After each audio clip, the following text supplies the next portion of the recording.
Congresswoman Lee. Thank you very much, and let me join my colleagues in saying thank you. All of your testimony, your service, your lives have been courageous and remarkable. I wanted to mention a couple of things. First of all, when I spoke to the Winter Soldier Gathering in Silver Springs, I believe it was only Pacifica Media that covered that very powerful 4 days. And I'm delighted that we have media here today, because your testimonials and your stories and what the truth is has not gotten out. And in many ways, the media has been complicit in what is taking place.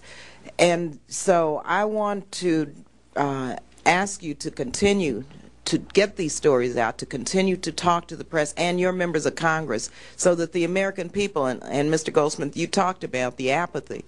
I don't think the American people really, quite frankly, have felt what we're feeling today and have seen and witnessed what we know is taking place. And so we have to continue making sure the public understands what is going on.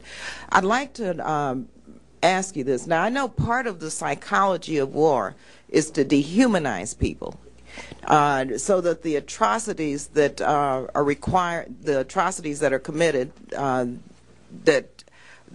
those atrocities would bear minimal emotional impact on the soldier. How does this affect the mental health of those who have to do these things, and how do we need to move forward to make sure that suicide attempts don't occur, and that post-traumatic stress syndrome is minimized, and that we can really help with the psychology and the psychological needs of our veterans? Because all of you talked about, and we saw and we witnessed on the slides, this dehumanization process in action, and that's part of war. And I don't know how they train our young men and women for this, but that's what occurs. And so we have to figure this out and what we can do to help when you come home. Yes, Congressman. Something that was brought up to me by a very good friend of mine sitting behind me, Mathis Giroux, just mentioned maybe 2 weeks ago, and it was something I never thought about, was that every enlistee spends a week of basic training, or at least a few days, doing bayonet training. And we are putting a bayonet, a knife, on the end of a rifle, and we repeatedly stab a dummy that looks like a human being and yell "kill" with every movement. This is part of your training? Yes. That is the basis of the military on a broad scale. That is the basis of, and the first step to dehumanization towards the enemy.